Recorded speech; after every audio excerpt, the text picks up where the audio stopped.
Revolver, एक खौफनाक चुड़ैल की कहानी। भूमिका। राजस्थान के एक छोटे से गांव रामपुर में दहेज प्रथा एक पुरानी और गहरी अमीर जमींदार ठाकुर रणवीर सिंह अपने पुत्र वीरेंद्र की शादी की तैयारी कर रहा था। ठाकुर का कुटुंब दहेज में मिली वस्तुओं की सूची में रिवॉल्वर को शामिल करने के लिए कुख्यात था। वीरेंद्र की शादी पास के ही गांव की एक खूब और समझदार लड़की पायल से तय हुई थी। पायल के माता पिता अपनी बेटी की शादी को लेकर चिंतित थे, क्योंकि रणवीर सिंह के दहेज की मांगें काफी ऊंची थीं। फिर भी उन्होंने सब कुछ जुटाया जो भी मांगा गया, और अंत में ठाकुर को संतुष्ट करने के लिए एक सुंदर शादी के बाद पायल अपने नए घर में आई। रोज अपनी सास और पति के साथ ठीक से व्यवहार करती थी, लेकिन ठाकुर रणवीर सिंह की नजरें हमेशा उससे दहेज में मिली वस्तुओं पर रहती थीं, विशेषकर उस रिवॉल्वर पर। पायल को उस रिवॉल्वर से एक अजीब सा डर लगता था। वह अक्सर रात में उसके कमरे में रखे संदूक से कुछ आवाजें सुनती थीं। एक रात जब वीरेंद्र अपने काम के सिलसिले में बाहर था, पायल ने अपने डर को जीतते हुए उस संदूक को खोला। जैसे ही उसने रिवॉल्वर को हाथ में लिया, अचानक उसकी आंखों के सामने अंधेरा छा गया और वह बेहोश हो गई।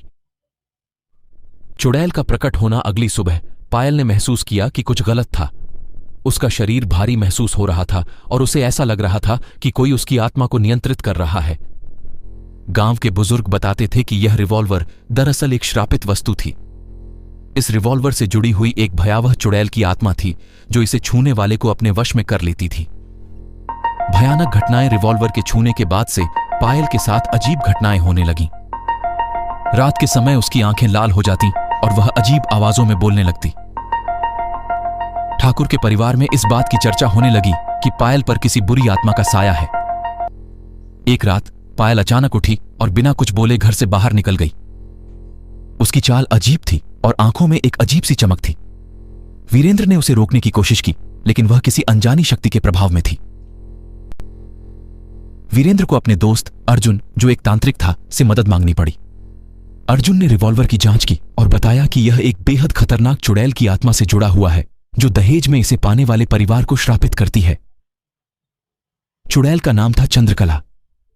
चंद्रकला एक समय में बहुत खूबसूरत और निर्दोष लड़की थी, लेकिन उसकी शादी के समय दहेज की मांगों ने उसे और उसके परिवार को बर्बाद कर दिया था। अंततः चंद्रकला ने अपने पति द्वारा प्रताड़ित होकर आत्महत्या कर ली थी।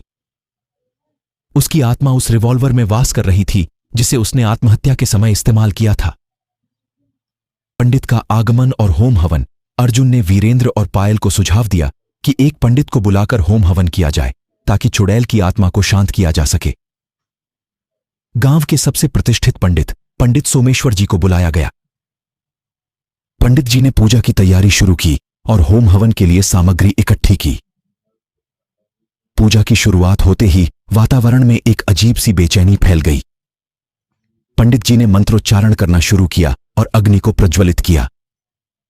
हवन कुंड में अग्नि जलते ही पायल की आंखें एक बार फिर लाल हो गईं और उसके चेहरे पर एक भयानक मुस्कान फैल गई। जैसे ही पंडित जी ने हवन के मुख्य मंत्र का उच्चारण किया, पायल अचानक जोर जोर से हंसने लगी। उसकी हंसी इतनी भयानक थी कि सबके रोंगटे खड़े हो गए। पायल की हंसी रुकते ही उसकी आवाज बदल गई और वह चंद्रकला की आवाज में बोलने लगी, तुम लोग मुझे शांत नहीं कर सकते।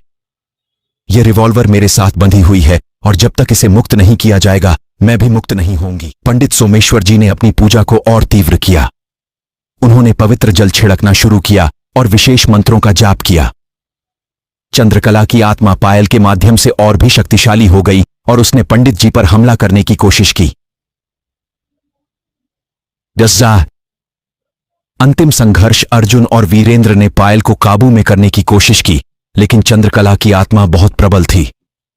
पंडित जी ने अपने आखिरी और सबसे शक्तिशाली मंत्र का उच्चारण किया और रिवॉल्वर को हवन कुंड में डाल दिया।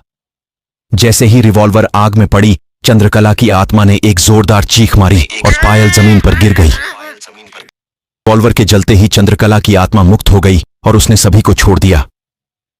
पायल को होश में आने के बाद सब कुछ सामान्य हो गया। उसने वीरेंद्र और अर्जुन का धन्यवाद किया। गांव वालों को इस घटना के बाद दहेज की भयानक सच्चाई का एहसास हुआ और उन्होंने इस प्रथा को बंद करने का निर्णय लिया। पायल और वीरेंद्र ने अपने जीवन को नए सिरे से शुरू किया और सुखी जीवन व्यतीत करने लगे।